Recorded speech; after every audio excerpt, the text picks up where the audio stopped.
Assalamualaikum warahmatullahi wabarakatuh. Alhamdulillahirabbil alamin wassalatu wassalamu ala asrofil anbiya wal mursalin wa ala alihi washabihi ajmain amma ba'd. Rabbi shrah li sadri wa yassir li amri wahlul 'uqdatam min lisani yafqahu qawli. Rabbi zidni ilma warzuqni fahma. Distinguished Professor Omar Kasuli, Dr. Iman Permana, all of the panelists, and dear brother and sister. Today I want to talk about preventing medicine or vaccination for pandemic in Islamic perspective. A'udzu billahi minasyaitonir rajim. Bismillahirrahmanirrahim. Qala Allah Ta'ala fil Qur'anil Karim, laqad kana lakum fi Rasulillahi uswatun hasanatun liman kana yarjullaha wal yawmal akhir wa dzakarallaha katsiran. We all believe that Rasulullah SAW is an excellent pattern for anyone whose hope is in Allah and the last day and who remembers. After Rasulullah SAW left us, we still believe that Allah was the perfected religion, and what is forbidden by Allah Subhanahu wa Ta'ala has also been confined by Him. Allah Subhanahu wa Ta'ala made this pandemic to test our faith, and Rasulullah SAW has advised us, as he advised to Ibnu Abbas radhiyallahu an, that he said, know Allah in prosperity and He will know you in adversity. This is an infallible piece of advice for us, dear Muslim, if we wish that Allah, the Exalted, protect us during time of adversity and tribulation, shield us against misfortune and affliction, and guard our religiosity against temptation that lead us astray. When a slave of Allah fears his Lord at time of prosperity, honors his boundaries, fulfills his right over him, obeys his commandment, avoids his prohibition, and glorifies him at all time and in all state, he developed a special knowledge of Allah and a love and affection for him that entail earning his protection at time of adversity. So who is Allah? Allah Subhanahu wa Ta'ala is Al-Khaliq. Allah Subhanahu wa Ta'ala is Al-Badi, and Allah Subhanahu wa Ta'ala is As-Samad. Atibun Nabawi, or prophetic medicine, was explicitly taught and established in the tradition of Islam, including both prevention and treatment for the human body and soul. The fundamental philosophy of Atibun Nabawi was prevention of disease rather than therapeutic medicine. This was consistent with the rule of preventing maslahat prioritized compared to taking benefit. Uncovering of the pathomechanism of the disease and its etiology must be carried out previously before taking the prevention and treatment step. To uncovering the mechanism of disease, we must know who we are. So who are we? We humans are walking ecosystem.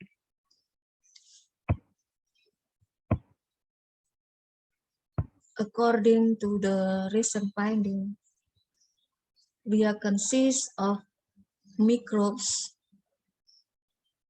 that it's built complex communities in our body. The communities are part of the ecosystem of the human body. We are more bacteria than human. Together, all of these communities are known as human microbiome. No two human microbiome are the same. Because of this, we are unique ecosystem. There are no other ecosystem like our body. An ecosystem is a community of living things. The living thing in an ecosystem interact with each other and with the non-living thing around us. Microbes have been around for more than 3.5 billion years. That make them the oldest form of life on Earth. And for the past 6 million years, they have been evolving together with humans. As they have changed over time, microbes and humans have formed complex relationships with each other. Human needs microbes to stay healthy, and microbes need the environment provided by the human body to survive. Traditionally, pathogens have been viewed as armed warriors fighting against the host. But we can see here that we are a phyrum ecosystem. We have a lot of kind of pathogen virus in our respiratory tract, oral and nasopharyngeal, mucosa, skin, and gastrointestinal tract. So, what are the causes of the disease?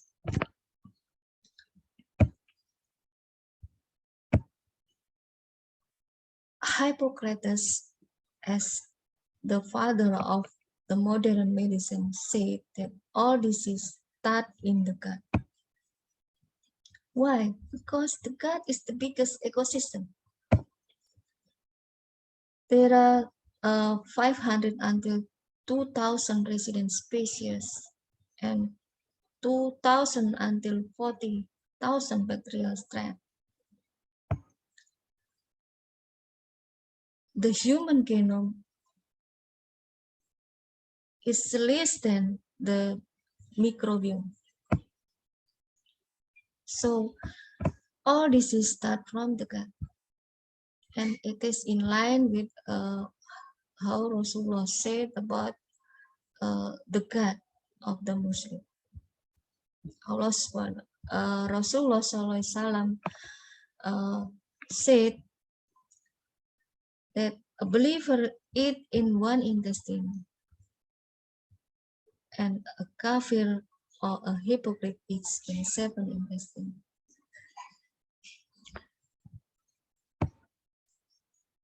When discussing the cause of infectious disease, there were 2 theories to explain it. Pasteur version of germ theory is what the whole world understands as germ theory today. And then the term terrain theory was coined by detractors of Peckham. The only difference between Peckham and Pasteur was the dissimilar theory on how and why germs did what they did, on other words, the mechanism.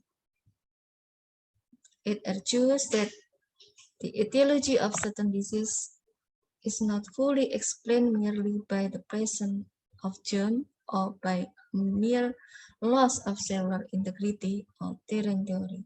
So, some researchers recently declare the germ-terrain duality theory.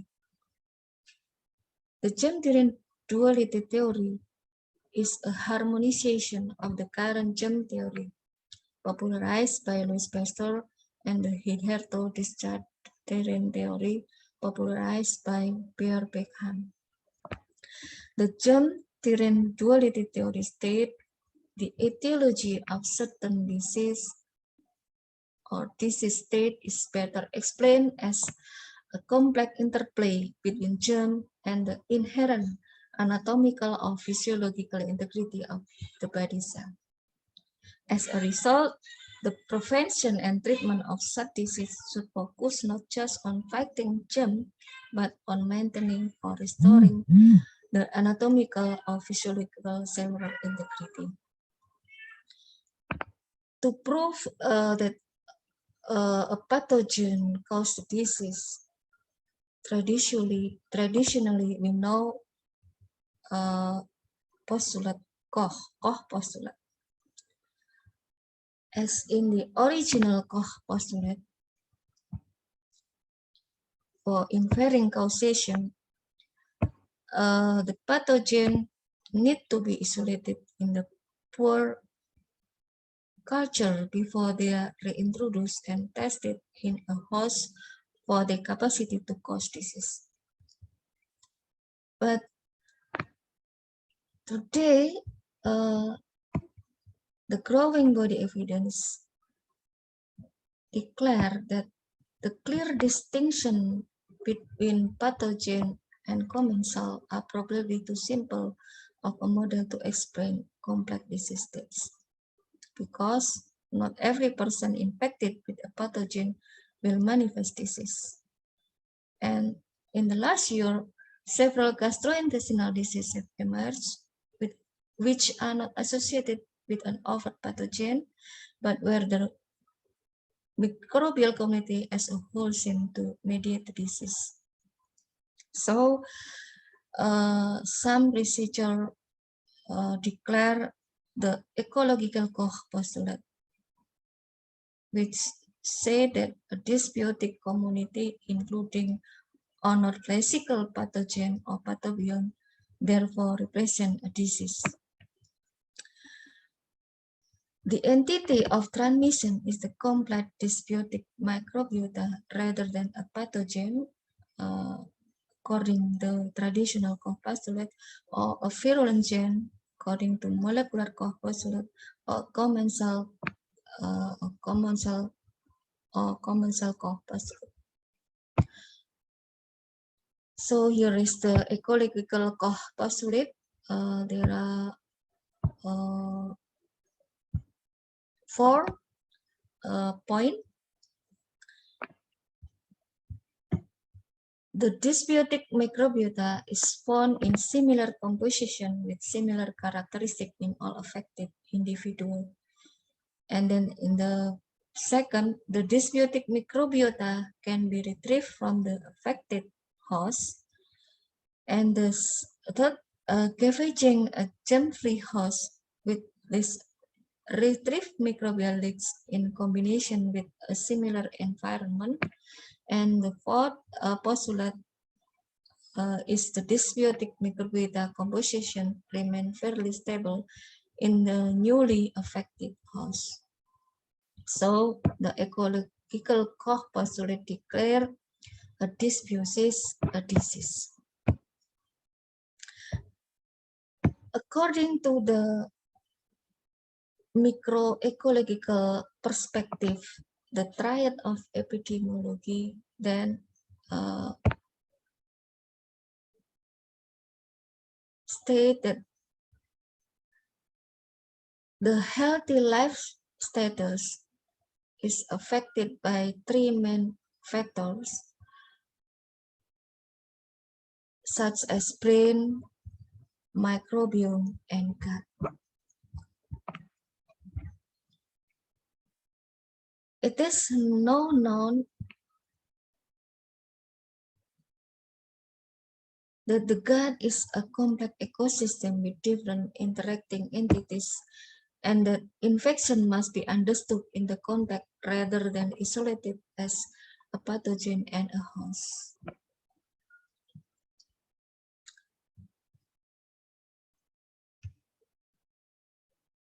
So it is in line with how Islam taught us about disease. It is narrated by Abu Hurairah. Rasulullah SAW said that no adwa No contagious disease is conveyed without Allah's permission, nor is there any bad omen from birds, nor is there any hama, nor is there any bad omen in the month of Safar, and one should run away from the leper as one run away from lion. It is in the Sahih Bukhari, book number 71 and number 608.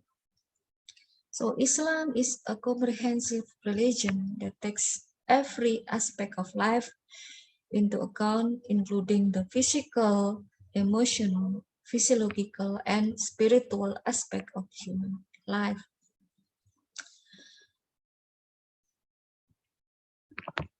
Scientists now understand that a diverse and balanced microbiome is important to a person's health. The gut microbial community is both complex and diverse, as is essential for maintaining the physiological dynamic balance of the human body. So that's why its genome is known as the second genome of human beings, and that's why the scientists call the gut as the second brain. The gut microbiome is closely related to human metabolism and can regulate the expression of approximately 10% of a host transcription gene, especially those related to the cell proliferation, immunity, and metabolism. Gut microbiota can regulate the absorption of food energy as well as decomposing lactic acid, hydrogen sulfide, and other toxic and harmful substances in the human body. So we need the diversity and balance for a strong immune system.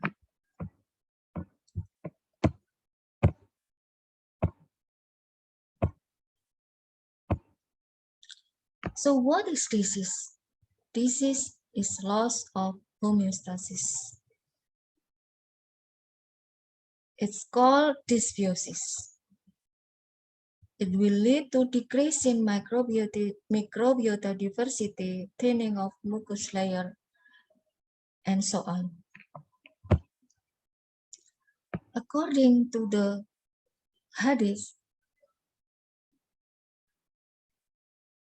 disease is part of our destiny. In the Sahih Bukhari, in the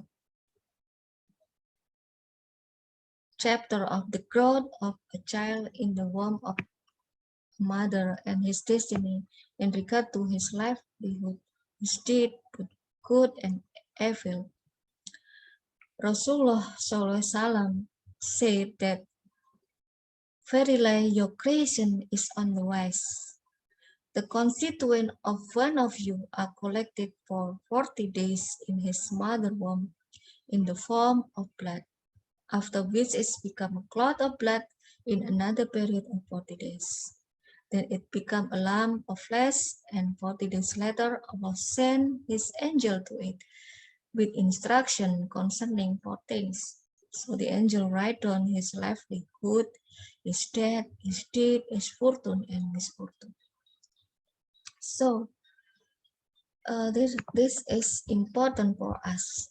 What happened in the womb of a mother?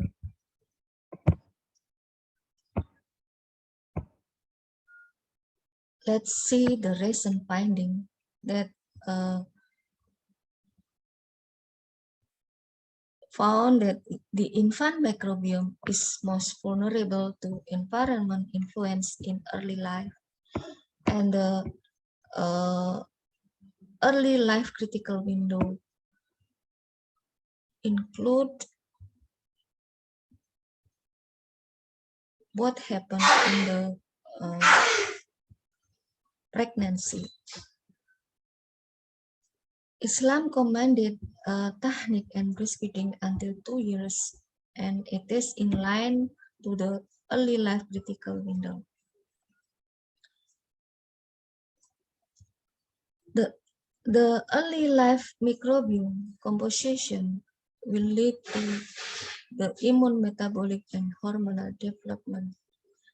And microbiome maturation in this critical period will affect not only the infant period, but also in the later life. Here are the multi-factor influencing your life microbiome. You can see here in the pregnancy phase how maternal microbiota will influence the development of fetal immune system, and how delivery, mode of delivery, gestational age at birth, and vertical transmission also influence the infant microbiome. And in the infant microbiota, feeding mode, maternal diet, host genetic, family lifestyle, and geographical location has also influenced the microbiota. Islam taught us tahnik and bismik, and that's why tahnik and bismik will influence the development of gut microbiota. So here is the colonization route of maternal microbiome to the infant. It hypothesized there are two routes, hematogenous and ascending route. So here is the oral microbiome mother, and how it shaped the fetal immune system. First, the oral microbiome of the mother attach the surface of oral mucosa mother, and the second, loosening of the epithelial cell contact due to pregnancy hormonal will lead to oral microbiome penetration. And after that, the bacterial cell will reach lamina propria and vascular tissue of the oral mucosa, and it will lead to translocation of oral microbiome mother to placenta via bloodstream.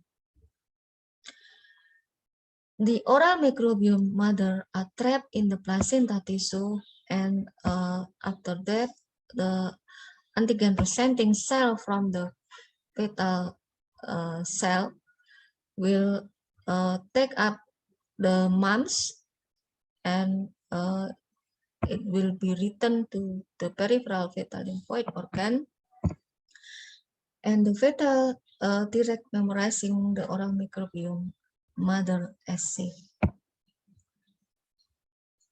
According to the early finding, early life microbiome is the natural set point to the development of not only immune system, but also the brain and the metabolism.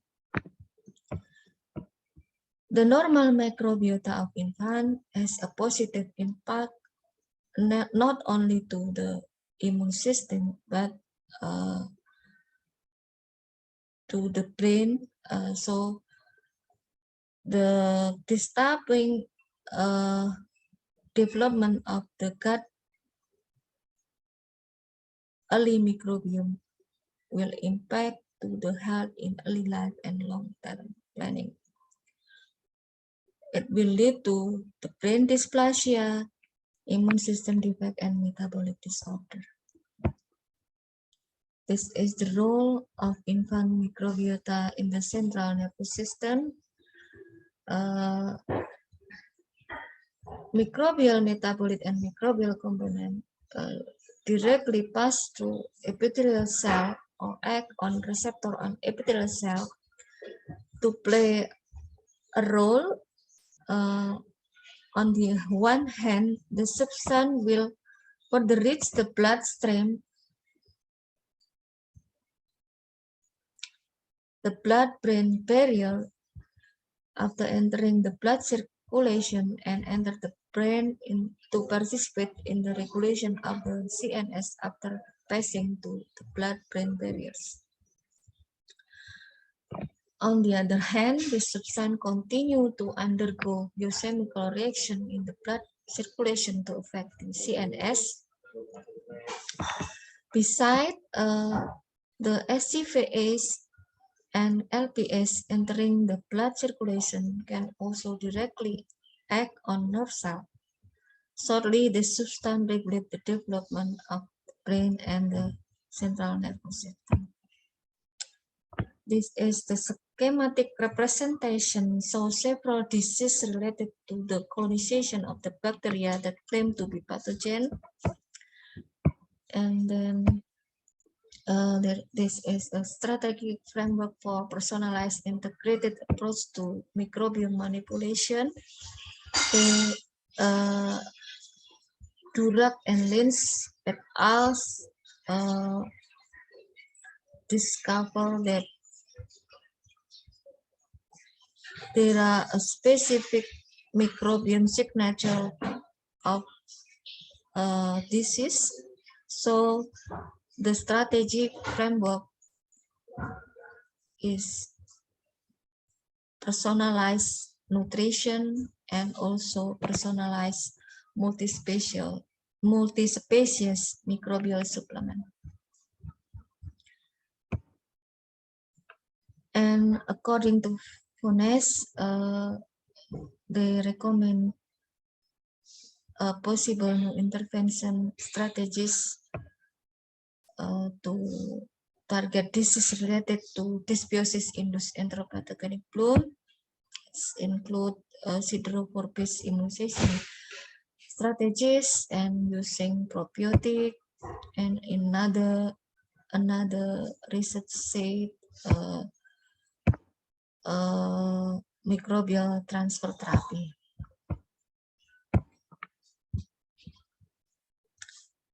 So, what is vaccination?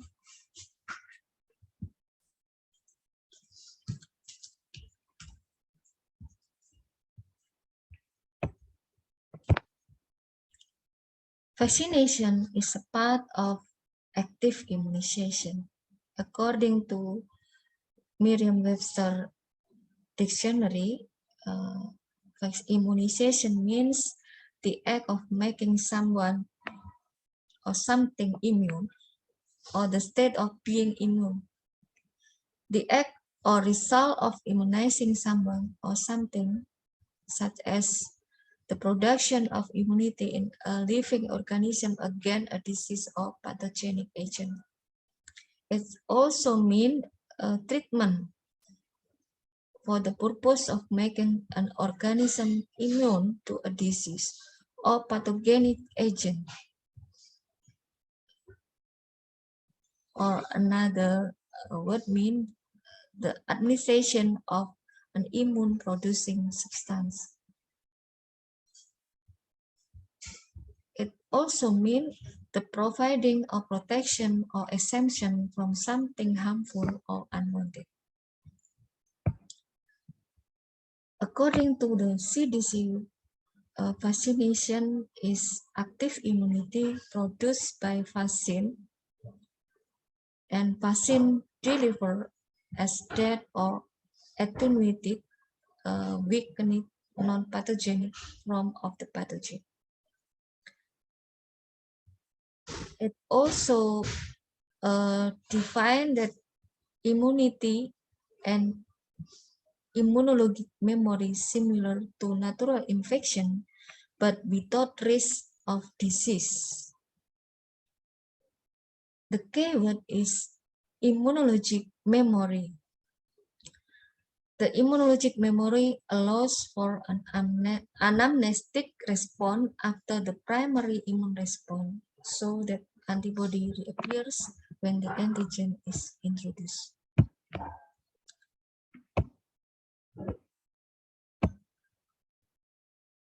In the history, vaccination was defined as inoculation with fluid from cowpox pustule, from vaccine or cowpox. But the history of the process of vaccination and the concept to vaccinate is approximately 1,000 of year old, that originated in the ancient Indian peninsula as a practice of variolization or inoculation. It's also practiced by ancient Persia, and it's called cattle putu.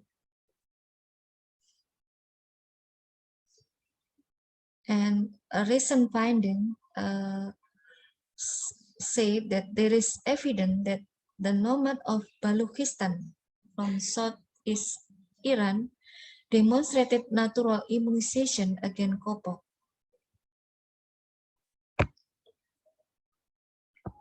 Another terminology for vaccination, according to Fleming, from ancient China, it calls insufflation. It is practiced by the ancient China by blowing smallpox material into the moose. And another terminology is inoculation, which invented around 1000 by Taoist or Buddhist monk or known. In India, inoculation using a needle trace it back to Bengal, where it had apparently been used for many hundred years. So in the Ottoman era, it is practiced by Greek physicians Emmanuel Timonis and Jacobus Pilarinos, as well as several other Ottoman scientists as of the Greek or Turkish descent pioneered the use and dissemination of variolation and the development of vaccination before concurrently with vaccine. So what is vaccine? The definition of vaccine is preparation that is administered as by injection to stimulate the body's immune response against a specific infectious agent or disease. Another meaning is an antigenic preparation of a typically inactivated or attenuated pathogenic agent such as bacteria or virus, or one of its component or product such as protein or toxin. It also means a preparation of genetic material such as a strand of synthesized messenger RNA that is used by the cell of the body to produce an antigenic substance, such as fragment of virus spike protein. The second meaning is a preparation of immunotherapy that is used to stimulate the body's immune response against non-infectious substance, agent, or disease. Was vaccination commanded in Islam? We try to explore the Hadith and the Quran, and we find that narrated by Asma binti Abu Bakar that she convinced Abdullah ibn Zubair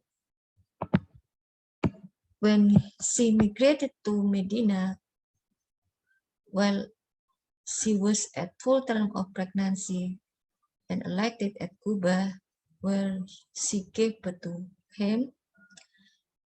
She brought Abdullah ibn Zubair to the Prophet, and the Prophet asked for a date, chew it, and put some of its juice in the child's mouth. So the first thing that entered the child's stomach was the saliva of Allah Messenger. Then the Prophet rubbed the child's palate with a date and invoked for Allah blessing on him, and he was the first child born among the immigrants in the Islamic land. So Rasulullah SAW used saliva and pounded. In my humble opinion, it is a mucosal vaccination method. Then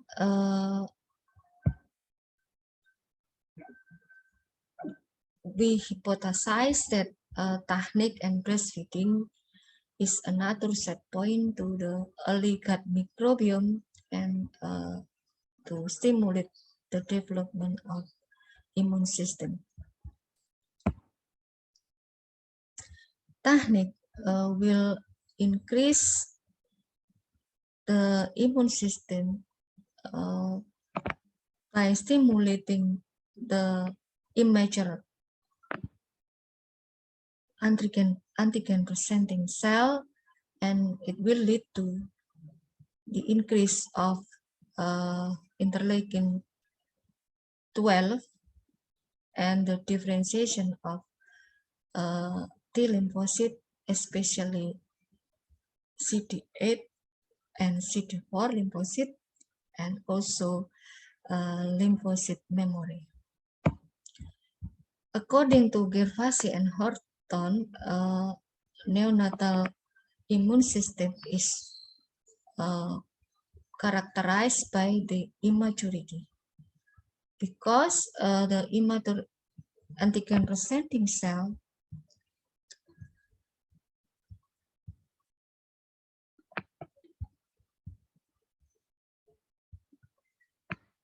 is unable to produce the interleukin 12.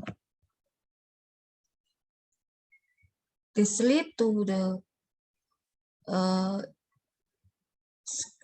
the skew of the immune system to T helper to respond, and it will lead to the increased risk of infection and also allergic disease.